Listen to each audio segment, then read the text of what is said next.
Hi there. This is a base plate. Well, actually, it's a part. Each time someone decides to make a game on Roblox, Roblox automatically generates a part. Obviously, it's not the standard size. They scale it up by increasing the length, width, and height. And in the process, they even slap a texture on it, which makes it look pretty cool. So why am I telling you all of this? Well, a few friends and I made a game, and it started as a base plate, and now it's this.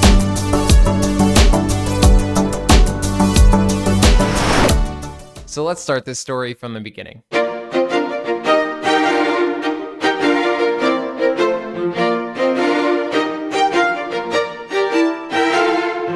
I could lie to you and say that development started perfectly. However, I think it's better to show you a visual demonstration of exactly what it felt like.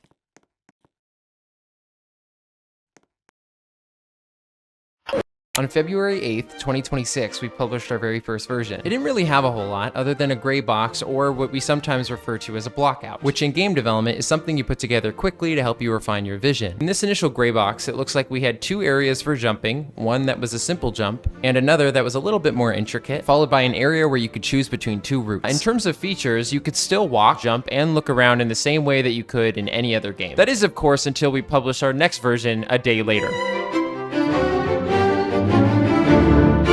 In this version, nothing build-wise changed, however, we did start to experiment with camera and movement. The player could now walk, jump, and look around in a much faster and unique way. Even so, that didn't necessarily guarantee that you could actually make the jumps that we built, so that's cool. Still, this was the first time we experimented with player movement, and I think we did a good job. A few days go by, and it's now February 14th, 2026. In this version, we now have a lobby. It's a combination of parts to give off the idea of an island. The water is a shade of blue, the sand is a shade of yellow, the dirt is a shade of brown, and the grass is a shade of green.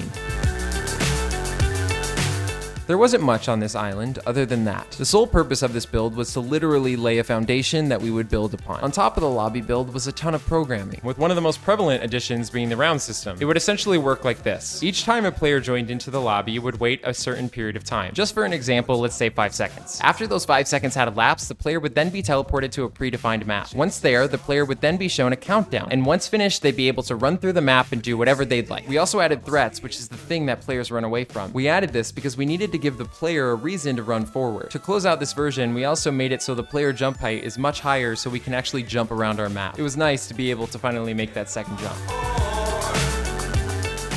Then seemingly out of nowhere, everything started to click.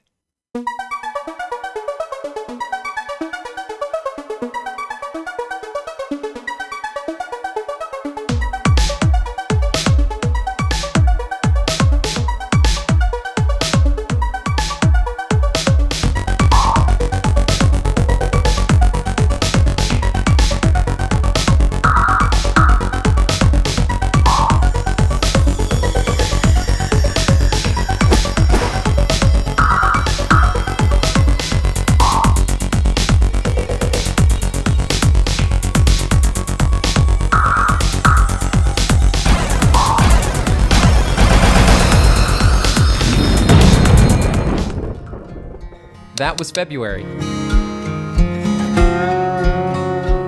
It was definitely a little crazy, but we still got through it. To recap, we managed to create a test map, experimented with camera and player movement, created a test lobby, began laying the foundation of programming, refined the game design, created modular build pieces, expanded upon the test lobby, worked on general game lighting, added double jumping, created a prototype of Sky, which is a map, created general UI elements, and various other things. Let's now move into the month of March.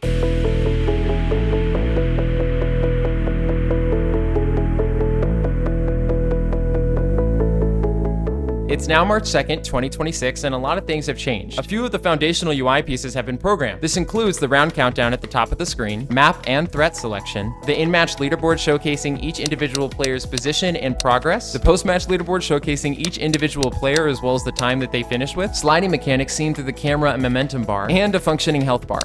3 days go by and now it's March 5th, 2026. Crazy how fast time moves. In this version, we've added yellow boxes that represent placeholders, an AFK feature allowing a player to opt out of a match, increased the speed at which the player moves, created a dash movement mechanic, added a threat and player indicator on the match progress bar, and even created our first gray box level for our canyon map. There's a lot of things I didn't show as well as plenty of things I didn't say, one of which being what exactly this game is. The way I describe it is that it's a fast-paced racing game that's all about movement, and we call it Escape Rush. If you'd like to play the game game. The link is in the description, as well as the community Discord and any other link. And one last thing before I end this video, here's a teaser as to what's to come. I hope you enjoy.